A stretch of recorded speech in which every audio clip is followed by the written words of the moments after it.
All right, this Google On Air is live. Thank you so much, my beloved sisters. I am here tonight on Claudia's Universe, in Claudia's Universe, with two fabulous and amazing women. And they are, well, they just happen to be AKAs, and I'm an honorary AKA via their love, but they are official AKAs. And it is just an amazing feeling to have them join me for this book discussion tonight. We are discussing God Help the Child, and the we would be Brendolyn McCarty-Jones in DC, a lawyer to her name has always been, even when she was in diapers. And we are talking to Athera Evelina Pascasio, Miss Florida. And she is joining us tonight. Say hello, ladies.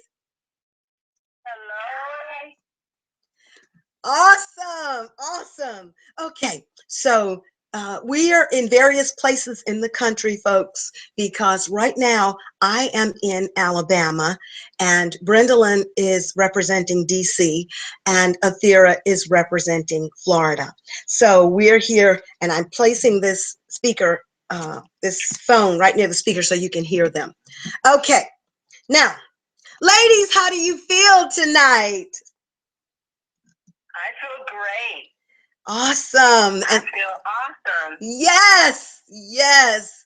And tonight we are, folks, this is the book, in case you haven't seen the cover, God Help the Child, a novel. It's Toni Morrison's latest novel. It comes in at 178 words. Now, you know that's Toni Morrison's forte. And it is to write a novel that is a cool sip of water, just a sip, but the breadth and depth of the water would be enough to equate who Toni Morrison really is. And she is, in my opinion, a national treasure. So who wants to start the discussion? And folks, we're going to do it like this. We're going to talk. We're going to just plain have a nice conversation, a nice discussion. We're going to let each one speak and we're going to share our opinions and go and agree to disagree and just enjoy it in that way. Okay, and I'm going to bow to my guests because I am so thankful and so honored that they are here with me. Okay, ladies. Well, I just want to start by saying that I love Toni Morrison, and I feel that she is certainly a literary master. I have read many of her books, and I own those books that I've read. And this one I found to be very interesting in that it veers away from her usual writing, although it's spectacular, I must say, but it's a little bit different from the other books that I've read by her that are a little bit more deeper, I feel. Okay, and this one is revelatory. It's revelatory as well, but it's not as deep as her other, books. And yes, ma'am. Go on. Okay, I agree with you wholeheartedly. When I first read it, I had to go back and look at the title again and the author's name because I said, no, this is not a Toni Morrison book, because it strays far away from all of her the writings, and it is a very short novel, as Claudia stated earlier. It's only 178 pages, and so this is something different for her. I don't know, she just wanted to try her hand at something different than what she's written before, but I mean, it's a good novel, but it definitely strays away from her very descriptive books. Okay, thank you, ladies. And I will say to that part of it that I think every writer should, including myself, stretch to the point where they're not writing the same novel over and over again, and not even the same novel. In another context, I think they should stretch to the point where they take up a different canvas and paint a totally different picture. And I think Toni Morrison accomplished that in this book because, as they said, it's different. And to me, is the difference is that with her other books, Toni Morrison, like August Wilson, the a playwright, delved into so much history before the writing because the weight of their work is just magnanimous with research. And that is Toni Morrison's whole MO, was to research and then give you so many details and the very similitudes of a particular era that she was describing. But she didn't have to do that with this novel because she lives in this time. The novel is set in contemporary times.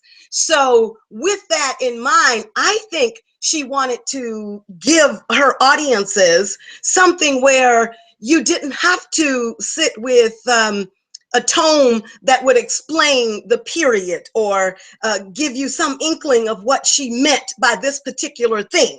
But because she was describing this day and age, even down to the language that we use present day.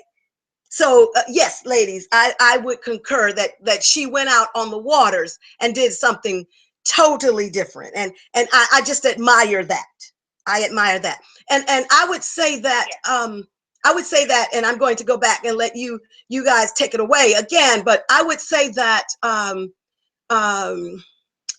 I think the brevity of the 178 pages does not belie the fact that it is a book, in my opinion, that had to be written because it deals with so many present day contemporary issues that we still need to face and deal with, like children and their place in this society.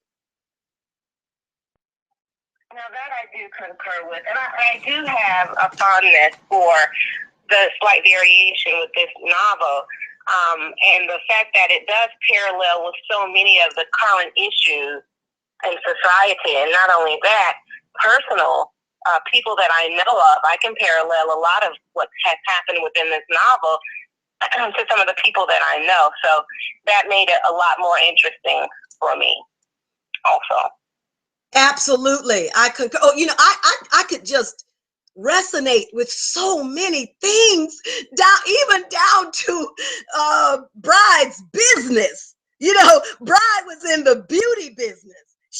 And the beauty business present day is one where people make millions selling beauty to the world. And I thought, oh wow, Toni has Bride, in that industry. So it was just refreshing. It was just refreshing in so many little ways. But go on. It was. But why do you think she was in that business? That's a beautiful question.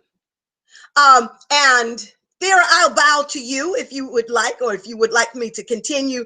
What you want to answer that, or let first, and then let me go? Yes, Brendolyn, are you asking why do I think Bride was in that business? Yes. I believe that Bride was in that business because she needed a way out of her. She didn't have a high self-esteem.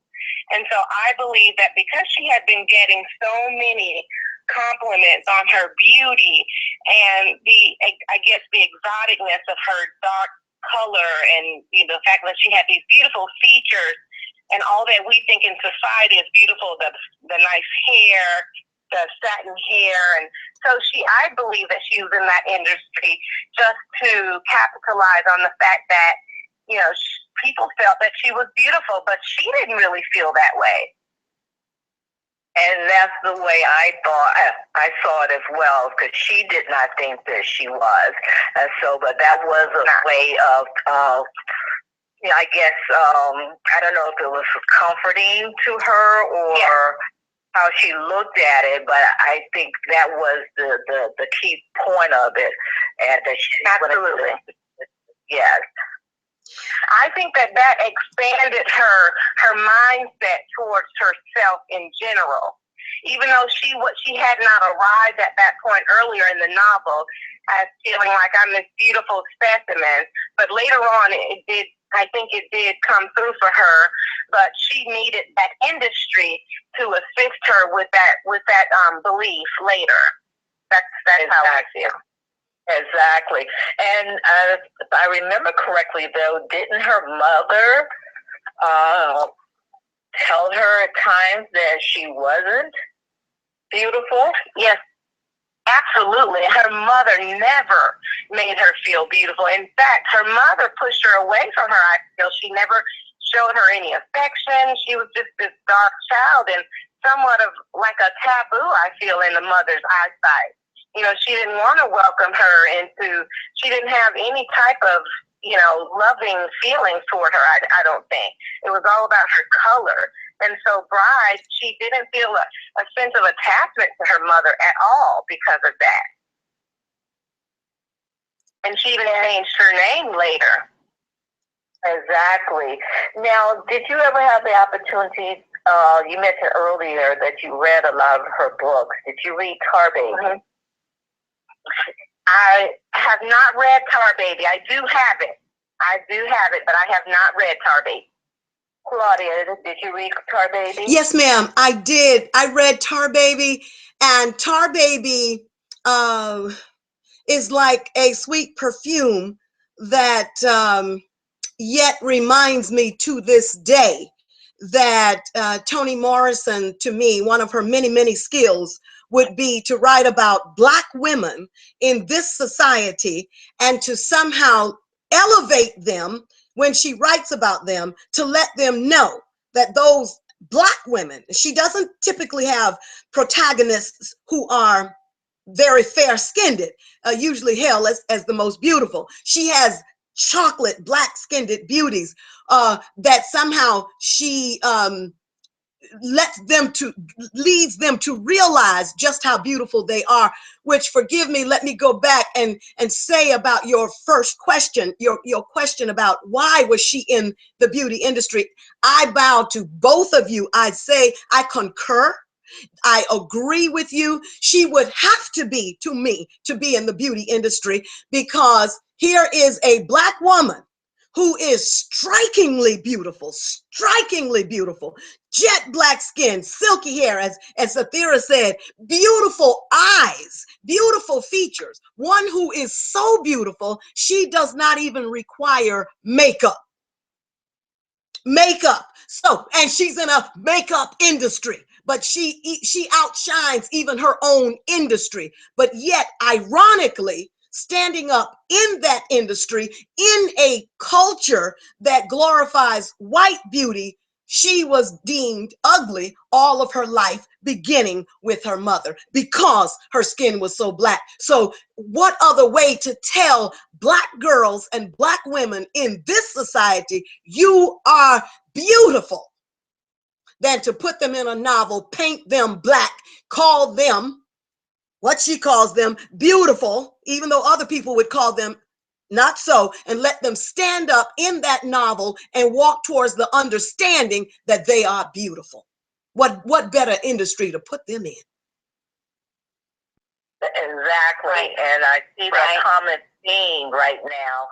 And even though we say the style of writing for this book is different than some of the others, but I see that same common theme coming through, like from Our Baby to this book. That is correct.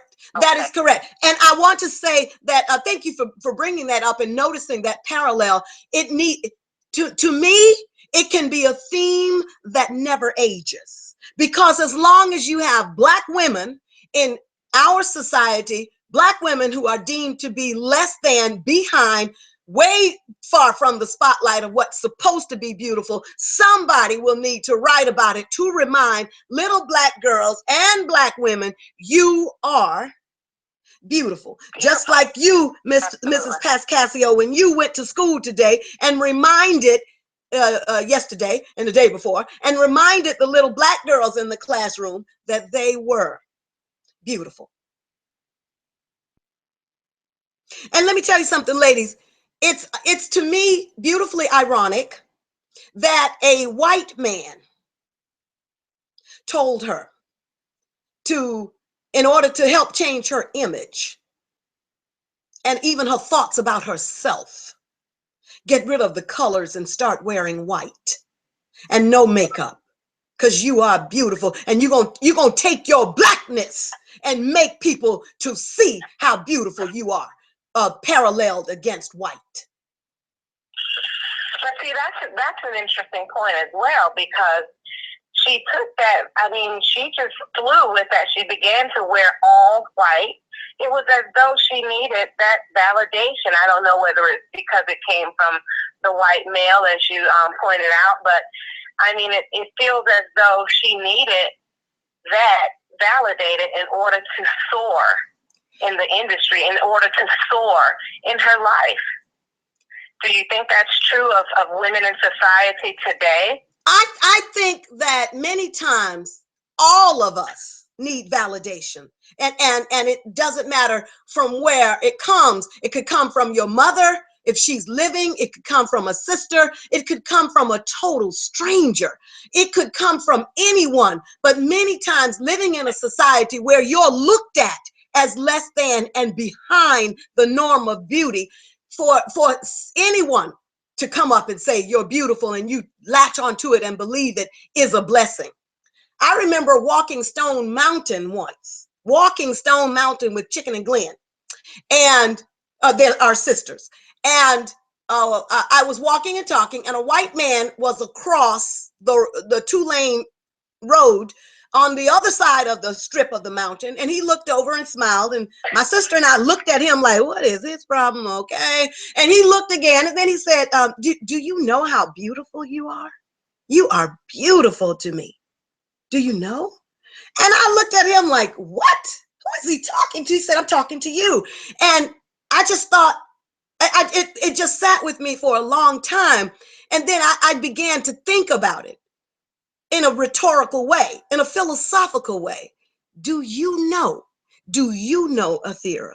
Do you know, Brendolyn, how beautiful you are? Well, thank you. You're welcome.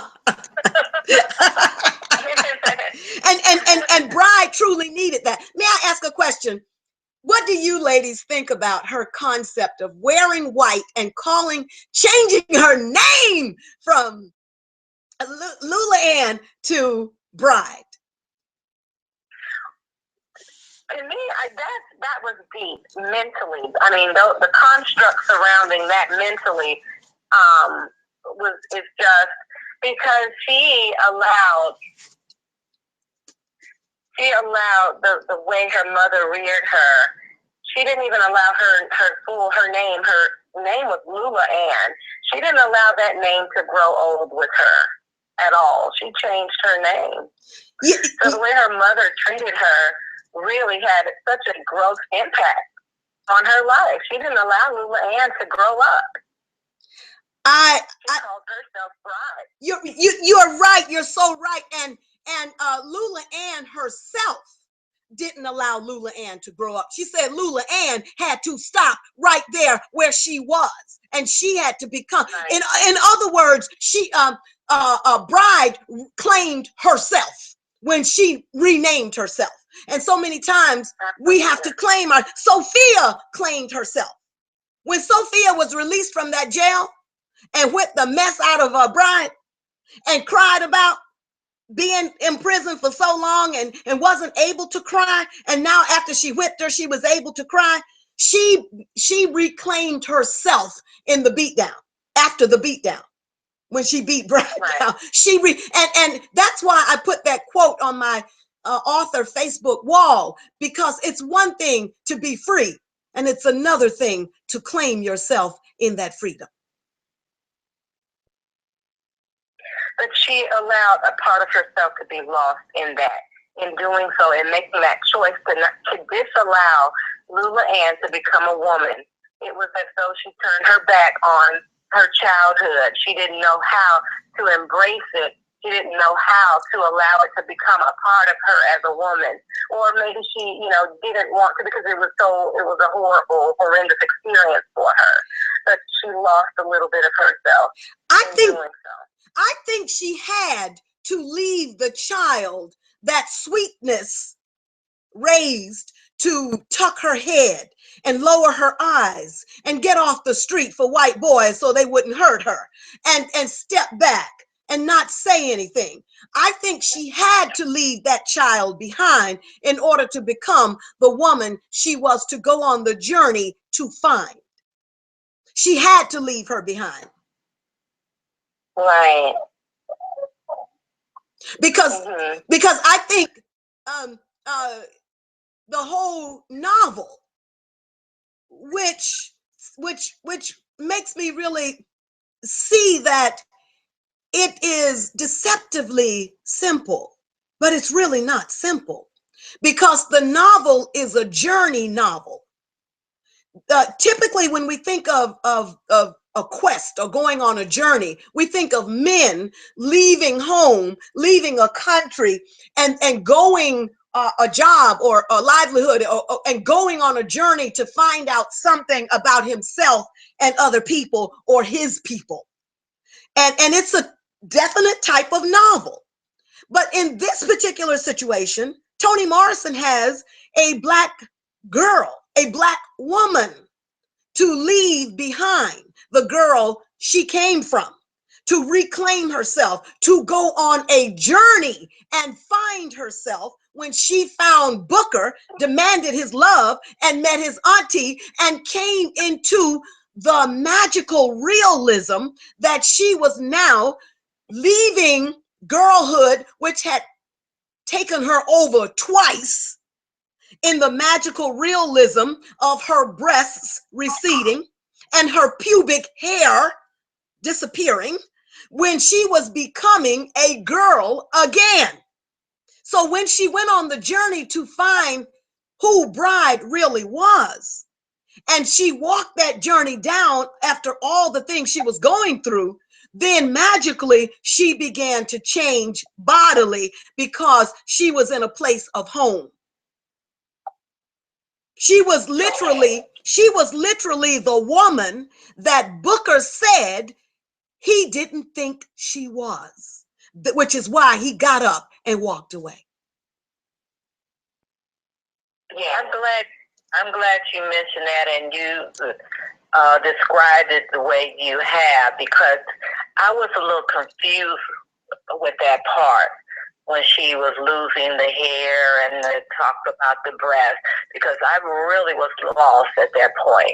Yes, Toni, you see, when you go back to Beloved and you get the baby, the crawling baby girl tugging at her skirts, wanting her, and then she had to kill this baby girl because she didn't want her to live in slavery. In that novel, the magical realism thrived, because that baby girl came back as a young woman, and she created havoc in Setha's life. Now, the magical realism comes up again in this novel when Bride begins to change. And Right. And it was so beautiful in the way that it was done. And look, it was just enough. It wasn't like the whole novel needed so much magical realism that we were taken out of the novel's present day and thrust into some other setting.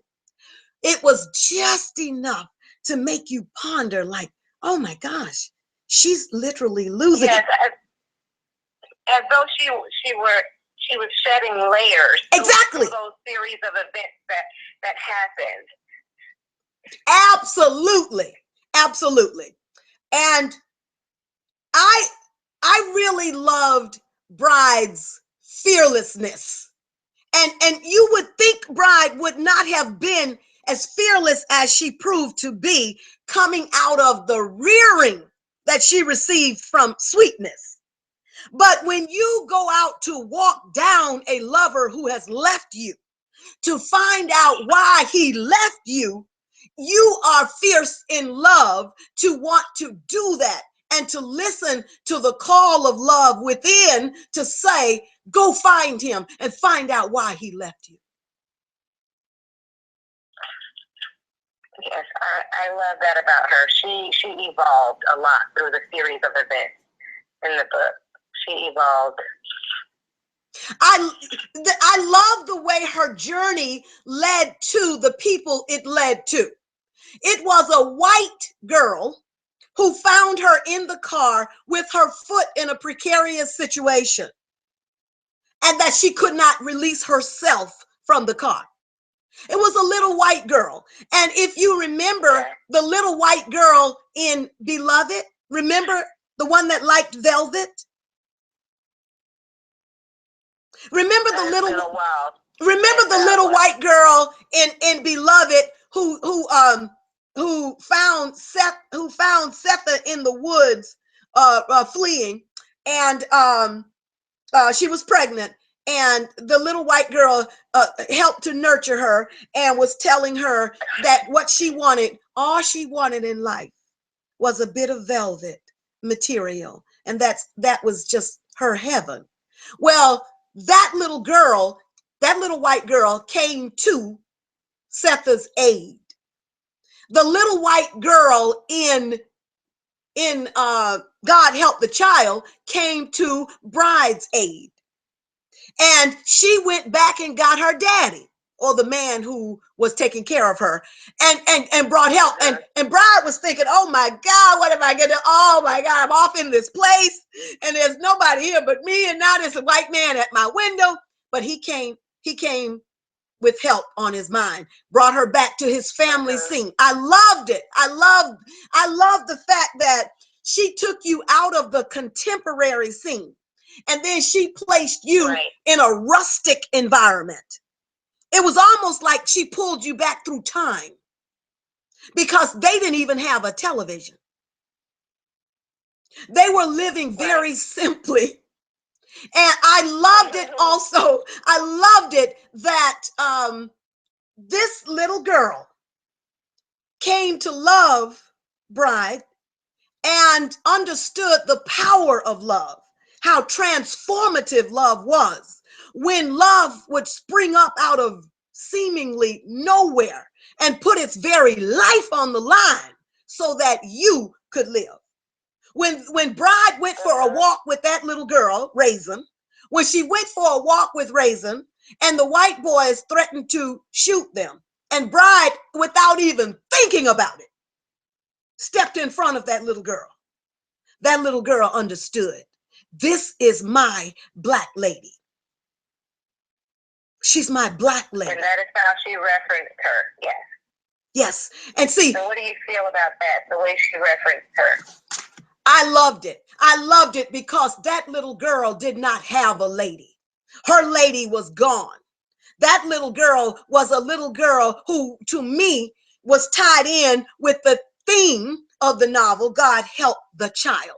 Help all of us. Help the child. That little girl was a child, and she needed help in this society, in her place. And as a matter of fact, in that very moment, she needed help.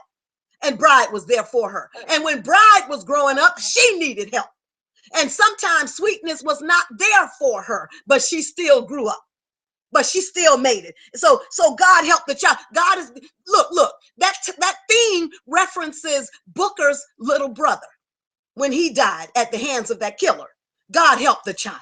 Help all the children in society who may fall victim to men or women, anybody who would take them and torture them and tie them up. God help the child. I love that. The theme just makes you shiver because of, you see, a society can grow no higher, can stand no higher than it treats its women and its children. I came across that quote. I love the way you wove that into the tapestry of the book. I love that. I came across that quote a while back a woman, I think a woman said a society, some woman, I'm not sure who said it. She said a society cannot rise. We could find that somewhere on the web. Maybe a man said it. No higher, no higher. And to me, that means how you treat the least of us is how you stand, how tall you stand as a person. So in our society, if children have to be protected to the extent where we really need to protect our children, we have a lot to learn as a people, as a society. And we could see that in the way those boys treated the little girl Raisin. They were shooting at her, shooting while she was walking the road. And the sad thing is, they knew her. They knew her. You see, I mean, they weren't even strangers to her. God help the child. And look, let's go back to this. Let's go back to this. Sophia was a child who needed help. She was a woman, but the child in her needed help. When a child pointed her finger at her and sentenced her to prison. And she tried to be an adult and not cry and roll with the punches. But like children, sometimes we have to cry. We have to cry to release it all. Yeah. And when Sophia cried after she beat Bride, she realized that she had to grow up and take care of herself now. Yeah. And let's not forget the child that Bride observed being raped by the landlord. The whole situation was hushed. You better speak. Do you recall? You better speak. And she was so traumatized looking out that window at that child being hurt. And then the landlord looked up at her as if to say, and you better not say anything about it. Absolutely. And her mother charged her not to say anything as well. Exactly. So what does that say about how we treat children in this society?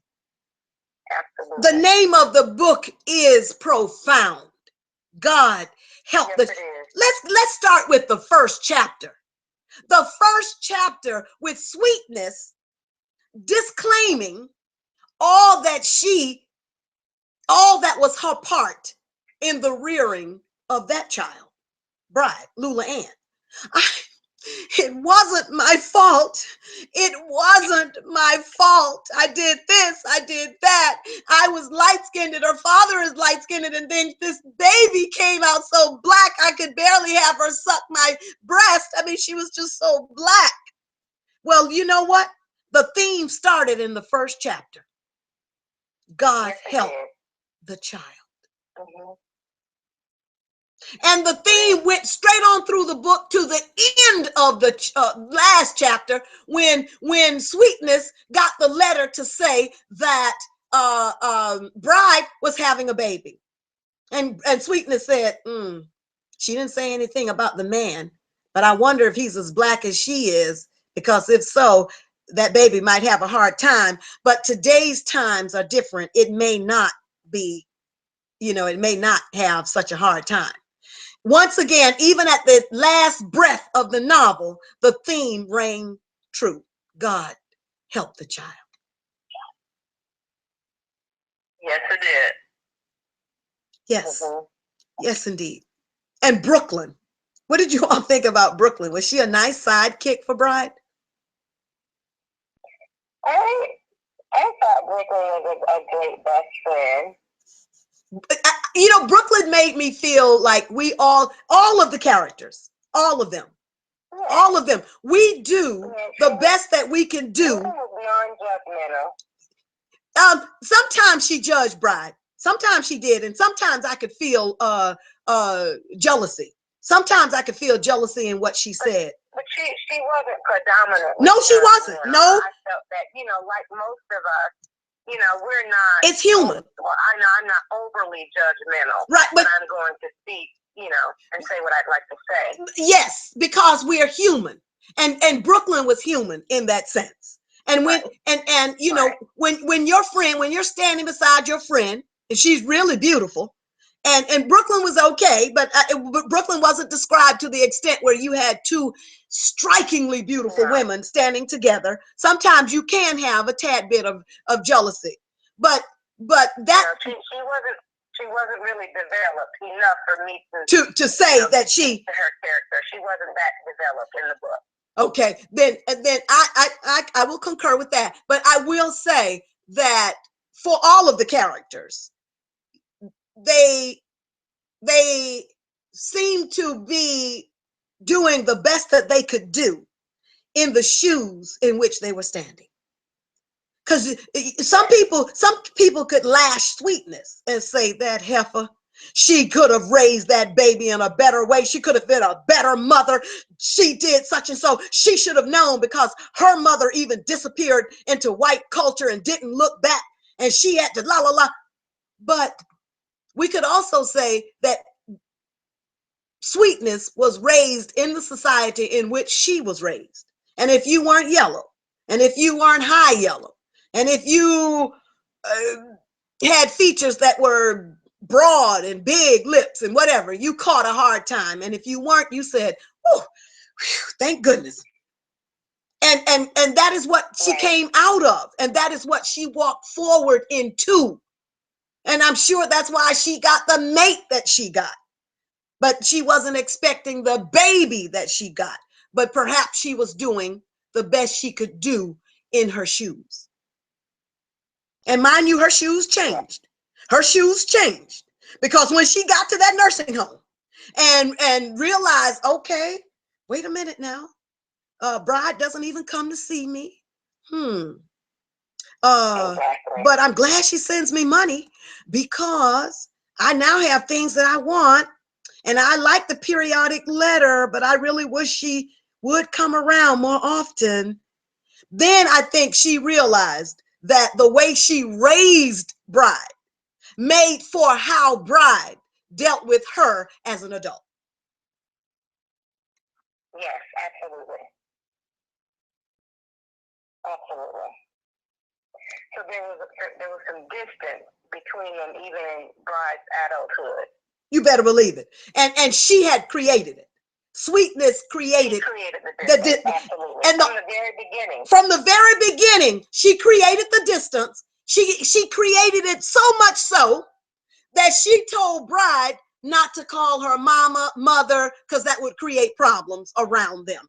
That she needed to call her Sweetness, which was ironic to me because to Bride she had nothing to do with Sweetness at all. But Bride loved her and was constantly trying, like a child will do, to seek that love. And the only time she got that love was when she bowed to being used as a pawn to incriminate Sophia Huxley, who was innocent. The woman who went to prison was innocent. But when Lula Ann pointed her finger and said and gave her testimony, coached by the people she was coached by, her mother proudly took her out of the courtroom that day. Her mother proudly held her by the hand. And little Lula Ann was so happy inside. Yeah. And she was being used. She finally received some adoration from her mother. Thank you. She enjoyed that feeling. Thank you. That's the only time. So that distance was already created. And in some families today, that distance is created because sometimes the parent makes a choice early in the child's childhood that says, I'm choosing this over you. And they, without really realizing that choice is going to create a gulf that is going to be very difficult to cross when that child is an adult. But what do you think about Bride? Well, at that time, I don't know if she really knew wrong from right, but by her going into court and lying like that, that got the admiration from her mother, but she did something wrong. Right. I believe that Bride may have felt good in a sense after what she did, because she felt that she was getting some form of relief for that child that she witnessed being sexually molested as well. So by putting the teacher behind bars, she, in her mind, I think, in her mind, she was doing so for that landlord as well. That is a very interesting way to look at that. That's a very interesting way to look at that. She couldn't do, yes. What do you think about that, Brendolyn? Yeah, that's a very interesting way to look at it, as Claudia stated, because she goes back, and I think her guilt got the best of her, which is why she did what she did when Sophia got out of jail. I concur. And to go back and answer your question, Brendolyn, I think she knew. She was a big enough girl in that courtroom when she pointed her finger at Sophia Huxley. I think she knew that she was wrong to do that.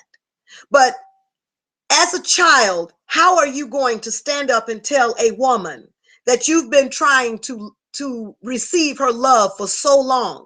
How are you going to stand up and tell her, Mama, I'm not going to lie? Sweetness didn't even raise her to talk. I wasn't raised to talk back. I wasn't raised to have an opinion. I was raised to be a child, which is to be seen and unheard. And if I were to have said, Daddy, that is a lie, that's not true, I would have been beaten to a smithereen. I wouldn't have even made it to the end of the story. Okay, so I think Bride is coming out of that same milieu. Now, you can get some children raised today who will say, Mama, that's not true. That's a lie. That's a fabrication. I didn't do that. I didn't mean that. Well, tell me what you meant. But no, that you know what, Claudia, on a deeper level, I feel that she chose to blame the teacher because she wanted to try to get some form of justice for the child in a roundabout way. I'm thinking just on a deeper level, because there was no justice for that child at the time, and that really seared her, having seen that, because it had such a gross impact on the way that she looked at that, and the way her mother swept it under the rug. Okay. So as a child sitting on that stand, pointing, at the lady, I feel that she was trying to get also some justice for that child. I see. And that is like I said. She saw the landlord in the white woman. The landlord was a white male. That is an excellent supposition. That's an excellent supposition. I think she simply saw her mother's love and said, if I convict this woman, I will receive Sweetness's love. That's what I think. Now, but I like both of them. Believe me. What is your opinion, Brendolyn? I like both. Or it could be a combination. I like both of them side by side, but I think she was just wanting Sweetness's love, period. Yeah, there could be a combination. But the end result is that she got her love that she was looking for. She did get her love. Right. I think she did. I think now let me go back and say this, which connects to what Athera just said, and you, Brendolyn. I think later, as a young woman, looking back on it all, I think the remorse of what she had done weighed heavily on her. in a way that she saw it crystal clear. That was, I think there was no doubt about that, which is why the money came up to pay off. It's a way of paying off her guilt. Yes, absolutely. Yes, exactly. I think, you know, the decision that she made, she perhaps should have thought it through a little bit more, because I really feel that, you know, her folly to go and, you know, meet that lady at the hotel like that. You know, she brought it upon herself to be beat up. Perhaps she should have had someone with her. She was too embarrassed to tell Brooklyn to accompany her. Brooklyn likely would not have accompanied her, or she would have thought, you know, she would have talked her out of it. I think Brooklyn would have talked her out of it. I think any logical person would have done that, because I really feel that you know, it wasn't a great idea. She really brought that beating upon herself. And I am so glad that the twist in the plot led to the beatdown, because that beatdown was essential. I think it was necessary. I think that beatdown was necessary by the beater and the person who was beaten. I think Sophia Huxley. Me too. It took me by surprise as well. I think a person who had not been holding so much in might have been able to say, give me this money, heifer, and then I'll beat you down and throw you out of here, but give me the money.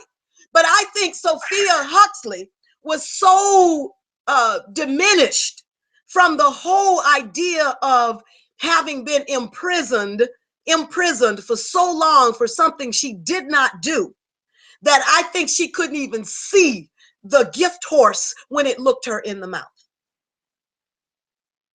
I think she couldn't even, I think emotionally, she couldn't even open herself to receive an I'm sorry, or here's some money to please try and buy a ticket around the world, or something to start again. She was so bitter, but I think to release that bitterness, she had to whip some behind and then cry and then go on with her life. Wouldn't you be bitter? Was she? Yes. Absolutely. Yes. Not only was she filled with anger because she was wrongfully accused, yes. Not only was she filled with anger, but she had to fight in prison all those years. Yes. Because of the fact that she was wrongfully accused. That's right. And then as soon as she found out that was Bride, you know, the child that caused her to be, you know, incarcerated, she just opened up that anger. She released that anger on Bride. Yes. Yes. Thea, earlier you said that you were surprised by the beatdown. Oh, I mean, you were surprised. So was it about the beatdown or the fact that Bride? This is where thank you for that question, Brendolyn, because the surprise came in. I could not believe that Bride would go to the hotel. To the hotel to meet her. That was just that was too much. Okay, and I agree with you. I thought that was shocking, but when she appeared and got a butt beat, then I wasn't surprised by that. Okay, ladies. Absolutely. Now, if you were going to follow her, because this lady was being freed after many years, okay? She was being freed, so all she could think about was relishing in something that she wanted to do.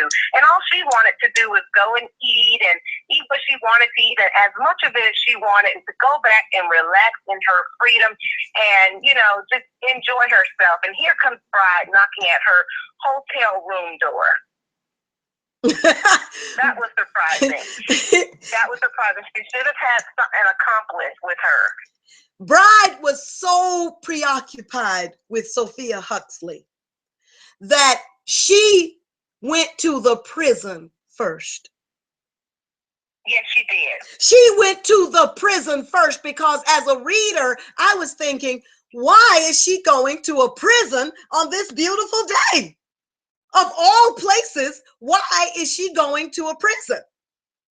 And she goes to the prison. She was going there because she knew when the lady was being released. And that is something, and that is something that is quote unquote out of the norm as well. Who really keeps up with a person that they've accused for so long ago? So long ago. She accused her when she was a child, but she kept up with her and was there to watch that she came out alone and had no one to go to watch, right. No one to come for her, and followed her to the hotel. Because the guilt kept her enmeshed. The guilt kept her enmeshed with this lady. That's right. That is correct. That's right. That is correct. She regretted what she had done, so she kept up with her. And she had a long time to regret it too. And she had a long time to save up that money to give to her. She had a long time to decide how she was going to ask for retribution. Yes, and she did not accept the payment. It wasn't enough. I mean, it just wasn't enough because she lost her freedom for so long. The money, it was not, invalid. And she threw all of that out the door with Bride. Absolutely. Absolutely. Bride even lost one of her shoes. But I tell you, the validation was that beatdown. That's what she needed to save herself and to claim herself, to claim and to release the hurt and bitterness by crying. She cried afterwards. Absolutely. I was going to make that point as well. Thank you. She released all of the hurt, the anger, the tension, all of the years of just turmoil. Can you imagine? That's painful. I'm sure that was painful. You know what? Say what, Brendolyn?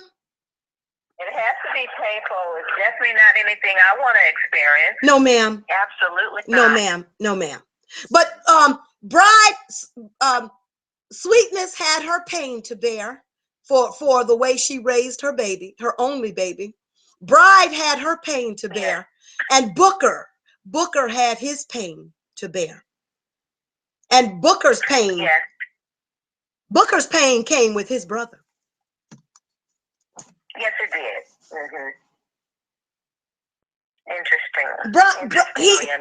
Interesting enough. He could not release his beloved brother, whose name I thought was beautiful. He was beautifully named. His name was Adam. Right. He was enmeshed with Adam. Yes, he was. It was like when Adam died, a part of his life, a part of his soul went with Adam. And he was always trying to make other people pay for it somehow. And if he saw you abusing a child, he was a loaded pistol. Yes, I love the fact that Booker lost himself within his poetry, and he found himself a great deal within his poetry as well. I love that aspect of his character. Yeah, that the writing, his art, had the ability to consume him and save him. Yeah. I love that as well. Absolutely. And that is what art does. Art can consume us and it can save us at the same time. So some people might say it might be a two-edged sword, but I think his beloved auntie, whose name was Queen, and I love that her name was Queen.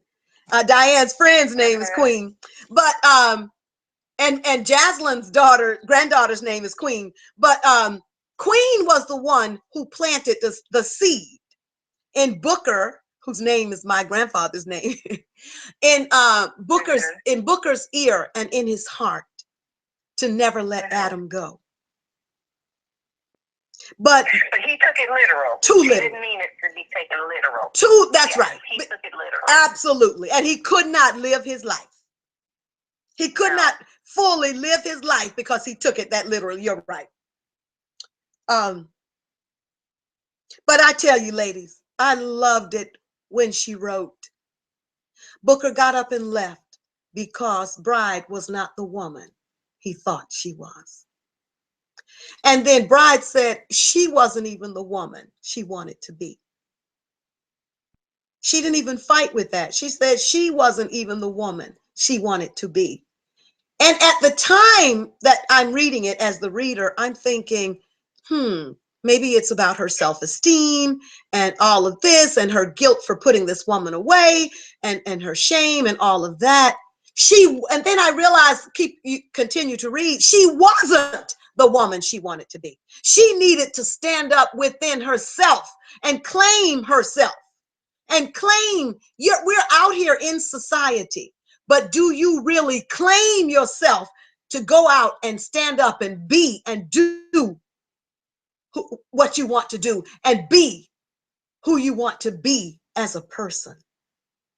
Do you have that claim over yourself, or are you living for someone else or something else, or trying to be someone else, or walk in someone else's shoes? Sophia Huxley, now that she's free, she's going to have to claim herself. Now that Bride is free, at the end of the story, when she stood up beside Booker and mourned for Queen, and with the baby coming, she had to be and stand up in society and claim herself. We all have to do that. Beautifully. She did that beautifully in the end. That's right. I love the way she walked Booker down. Yes, she did. I love the fervor she did in that character. She did that. That was wonderful. She did that. That's right. And how many of us are willing to walk something or someone down and for something we believe in, for something we love, for something we need to find the answer to?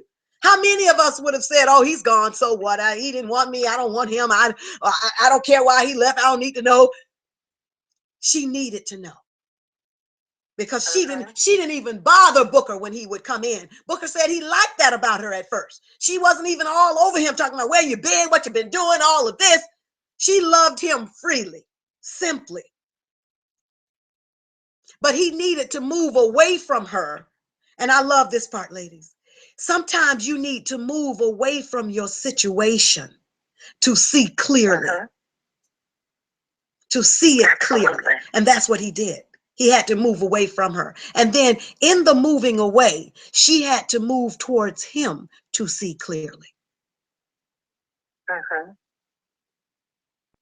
Yes.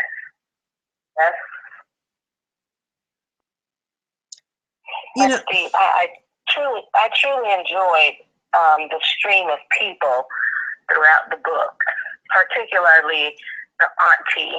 Queen. I love Queen. Yeah. You know what? I'm so glad you said that, Thera, because please forgive me.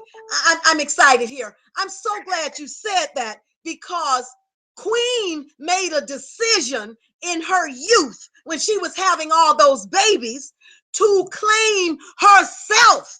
Remember, she said each man that she had a baby by, she said she chose to be her own woman. That's right. So it wasn't shocking or surprising later on when her children became adults and they were distant from her. Exactly. And she died alone. That's right, because that's the price. Of course, she had, yes. But that was the price she had to pay for her freedom. Absolutely. But let me tell you something. She made. She paid that price. But let me tell you something. In the end, I believe everything happens for our soul's higher good. Because even though her other children walked away from her and were raised by the daddies and all, even though they were gone, she still knew they loved her. They sent her money and still went on with their lives. However, her favorite nephew was there. Her favorite nephew made it across the country to be with her. How about that? He went to his parents. He went to his other siblings, but he went in passing. Hello, how y'all doing? And he was up out of there. And he went to the maternal figure in his life, who was literally and figuratively a queen. Yes, she was. I enjoyed her character. Yes. Although short-lived within the story, it was impactful. That's correct. She was a queen. Yes, ma'am. She was very impactful. Very much so. And Sweetness received what she wanted. Even though she carried on like a heifer, she still received her daughter's money every month that gave her a quite inviting position at the nursing home, because she didn't have to put up with some of the lesser amenities that her cohorts at the nursing home had to put up with. And she got her grandbaby in the end. Black or whatever color, she got her grandbaby.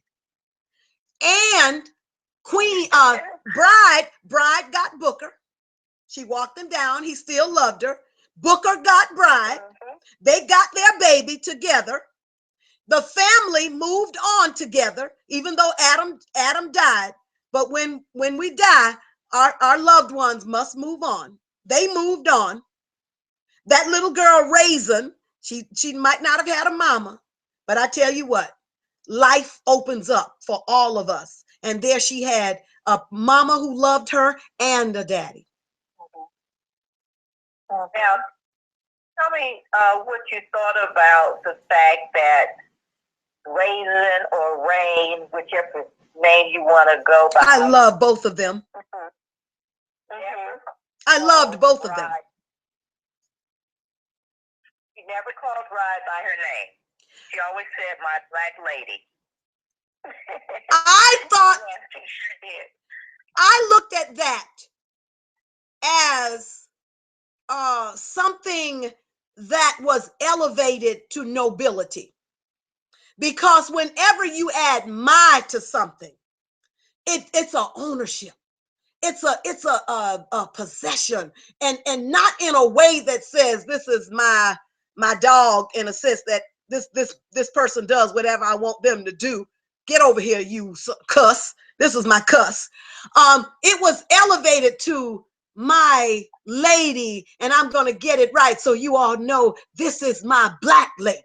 To me, it was like saying this is my black queen on a chessboard.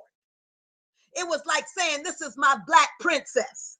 I looked at that as a little girl without a mother, who now has a figure in her life that, quote unquote, might even be better than a mother, because she's my black lady. She's not your black lady. She is my black lady. Why? I found her when she was hurt and couldn't do any better.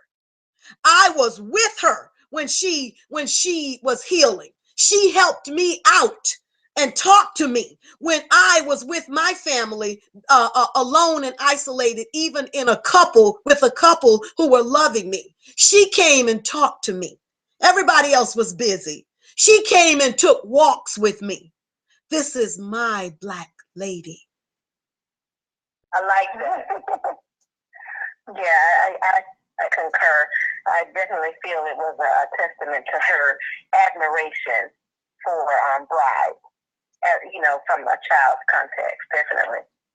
Yes, indeed. And you know what? Black lady. I love that. I love that. And let me tell you something else. That question, Brendolyn, brings me to this thought. I love the fact that Lula Ann renamed herself Bride. You see, because it's almost every little girl's dream to be a bride. Most little girls, to have a wedding. I wanted a wedding. I never had a wedding. I still want to be a bride. I've never been, quote unquote, a bride. I went to the courthouse to get married. It's a bride. It's in yeah, right. Look. Look, ladies. Listen, ladies. And my response to that is right. But it's every little girl's dream to be a bride. It's like the apex of a young adult, a womanhood, once you pass college, if you're college oriented. And it's not even about more or less the husband. It's the focus is on the little girl. It's not my black husband or my husband. It was bride. It was bride. And so all of the imagery that went with the bride was already hers. She was dressed in white already. She was so bad, she found out that white could be shown in various colors of white. You had bone white. You had bright white. You had all, she found out you just didn't have white. You had various types of white. So what I saw up with bride symbolically was that she claimed her status as a bride even before she became a bride. Because to her, I mean, think about it. Growing up as a little black girl, you thinking, people might be thinking she might never be a bride. She might never get a chance to have a husband. She might just be somebody's mistress. She's so black. But no, my dear.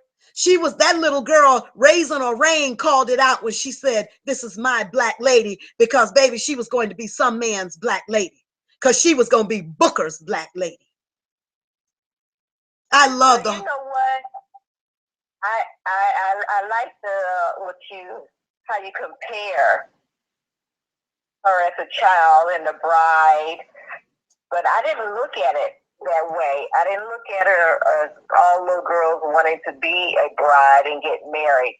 I looked at it as when she did get older, she looked at the bride as a new life, a new beginning. And that's usually what you have when you become a bride and get married. So that's the way I looked at it. Not the fact that all little girls want to get married and get dressed in white. But I looked at it as a new beginning. Mm-hmm. I like that. I really like that because and we can bundle that, Brenda. I love it. Really, it's definitely a part of it, because when you think about it, brides are illumined by white, and white was illumined by white. Exactly. She always wore white. Mm-hmm. I love it. That was a new beginning for her, because someone said that she looked beautiful in white. And she made that color her own. She claimed that color as her own. That is correct. Exactly. I would concur with all of that. Yes, I bow to all of that. And it was a new beginning wholeheartedly in the whole thought process too. The whole thought process is I can have it. I can do it. I can go out on this journey. I can seek him. I can stand up and have and be. Look, it even said I can be that woman that I want. First of all, not what the woman Booker wanted, but I can be that woman that I am proud of, and then be that woman that Booker wants.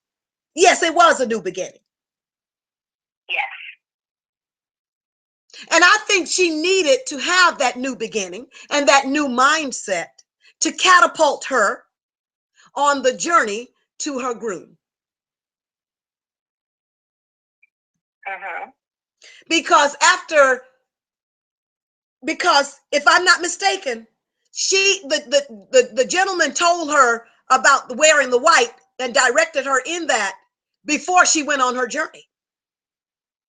Definitely before she went on her journey. So she was crowned. She was, if I can say that, she was crowned in whiteness and the beauty of whiteness against the majesty of her black skin before she went on her journey. How about, and her mother described her skin as Sudanese black, midnight black, tar. Sure did. Those three, Sudanese, midnight, and tar. That's how she described her daughter's blackness. And look at and to me, that was and it's like that whole description takes you from royalty to mud. Absolutely. It was a negative kind of. I think it was negative all the way. Definitely.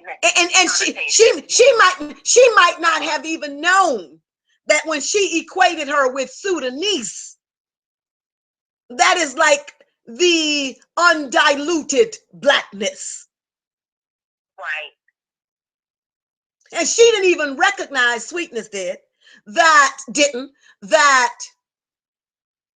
bride, the beauty of bride's blackness came from her loins. Definitely. So she didn't even realize that she herself was from kings and queens, because she was so diluted in this society, thinking that she was less than for having a child who was jet black. Yeah.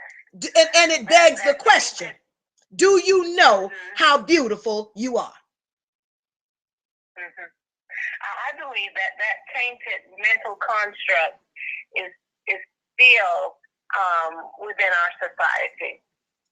I concur. With some people, for sure. I concur. And to me, it says it will never, like I said in the beginning, it will never go out of style to write about the whole concept of color in our society. Because I feel as long as you have black people and as long as you have white people in this society, you will have the need to read a story about bride.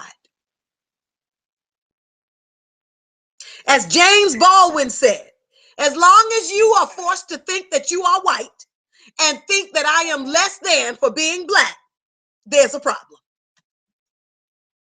Not quite, he didn't say it quite in those exact words, but that's what he meant when he said, as long as you think what you think about being white and me, what you think about me being black as far as being inferior to the whiteness, there's a problem with that. So as long as you will have black and white people in this country, you will have a need for a book like God Bless or God Help the Child. And you know what? You know what, ladies?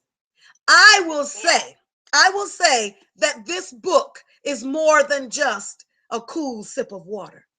There's a lot packed in this book. There's a lot packed. It really is. And we didn't even touch upon, because our time, I'm trying to honor our time, because, you know, I gave my word and now my word is null and void because it is now 10:31. It is now 10:31.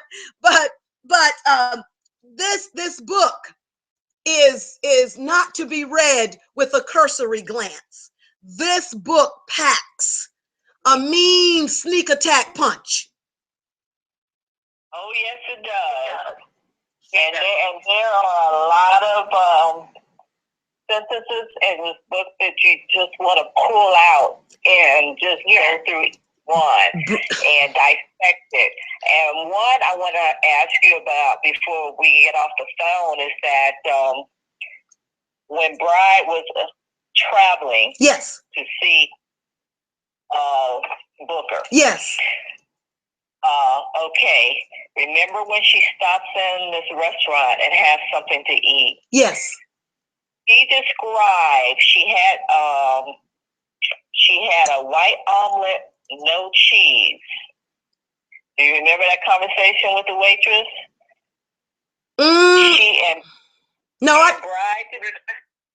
Well, she asked for a white omelet with no cheese, and the waitress says, "White? You mean no eggs?" She says, "No yolks." But then she goes on to describe it as a redneck version of digestible food.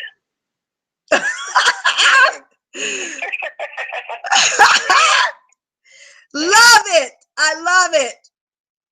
A redneck version of digestible food. Yes. What do you make of that? What I make of that? Because I don't remember it, but I remember she went to eat. What I make of that off the cuff is the beauty of the differences that stand between us as even in the way of how we see something like food and how it is prepared. The differences in how we describe something, the way I might describe it as a Black woman in America, as opposed to how a Mexican woman might describe it in America. It's almost like we have a microscopic cultural eyeglass that sees the same thing in a different way.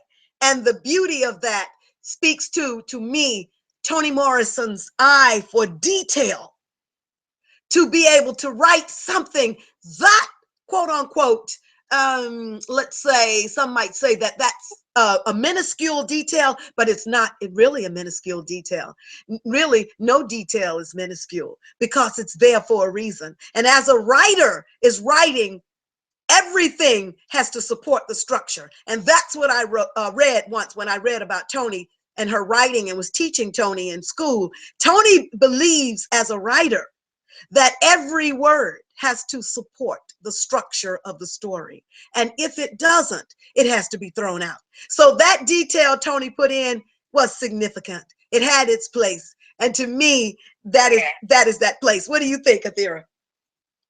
I feel that that's one of the things that keeps me drawn to her book. The economy of words is magnificent. I mean, just simply amazing. Yes. It causes you to go back and reread sometimes. Yes. Just that glance. Or it causes you to take a moment to inhale and exhale to appreciate the economy of words. She is outstanding. This book that she's written in her 80s. In her 80s. Still outstanding. Magnificent is all I can say. The economy of words from her is magnificent. And that has been her forte. That, I agree with you, Athira. That has been her forte since she started writing.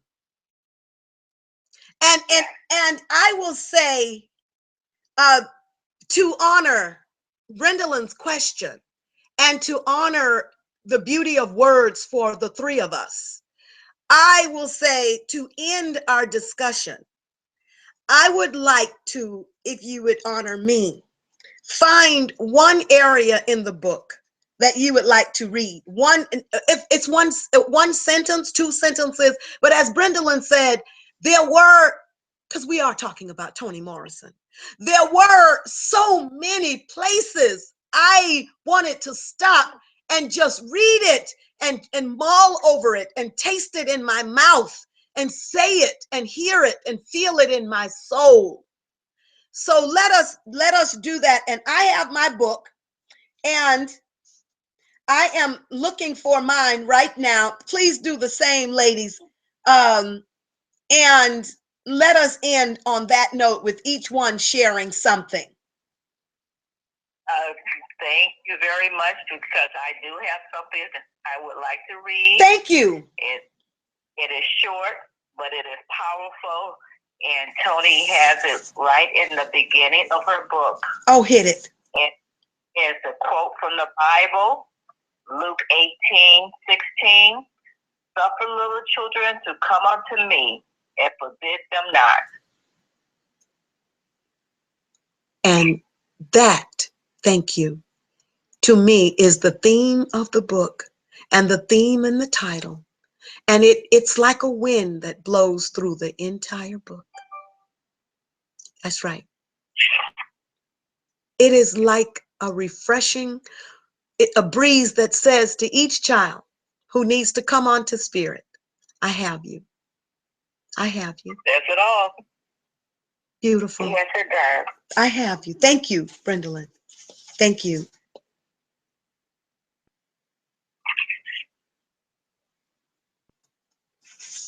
Okay. Claudia, you may go ahead and read yours. There's just so many for me. Okay. It's very difficult for me to choose one. Okay. Okay, then let me find mine. Okay. I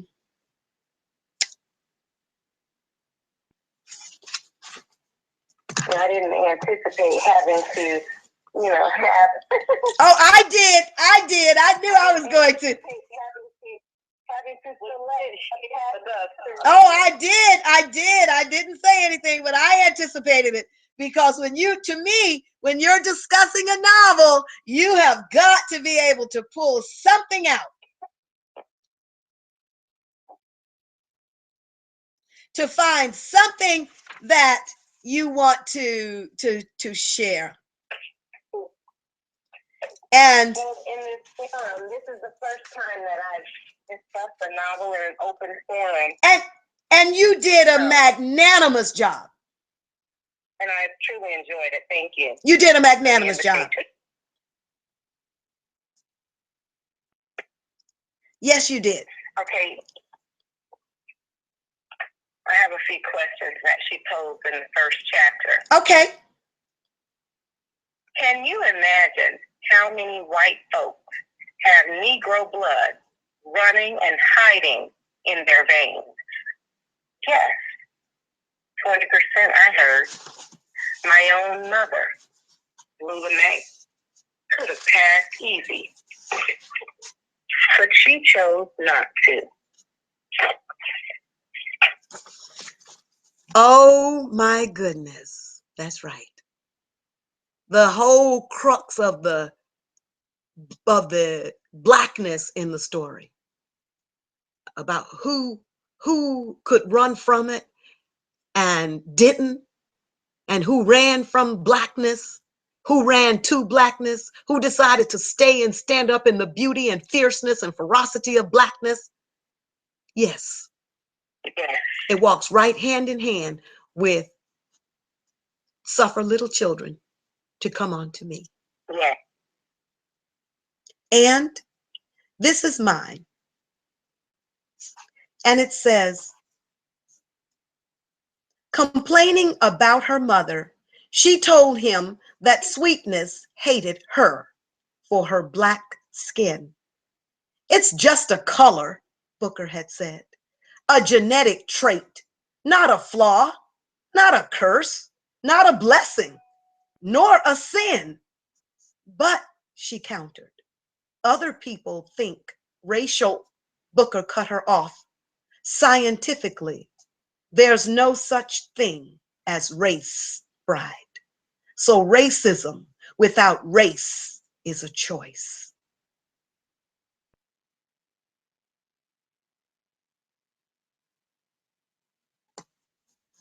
Hello? Yeah. I had that conversation with a young lady in the gym the other night when I brought up the concept that there was no such thing, in my opinion, even before I read this in Toni's book, as race. There's no such thing as race. We are the human race. We are different in color and skin texture and hair texture and features, but we are the human race. Yeah. And race is a construct to make one race superior to all others. So that is the part that makes me bow in thought. And yes, yes, Brendolyn. Brendolyn, were you going to say something? Hello? I think we lost Brendolyn. We did. Uh-oh, I knew something was happening when I was reading, but I thought it was just my friend beeping in. But you know what? I think so because okay. Well, thank you so much. Thank you so much, Claudia. I certainly enjoyed speaking with you and Brendolyn about this novel written by the great Toni Morrison, and I hope to do it again someday with you. Oh, thank you for being here. I am just so honored that you bowed to this, and thank you. I appreciate your undying support. Thank you so much. You're welcome. Much love to you. Good night. Love you too. Bye-bye. Love you too. Bye-bye. And that is the end of our discussion. Thank you so much. I keep seeing one viewer. Hello, viewer.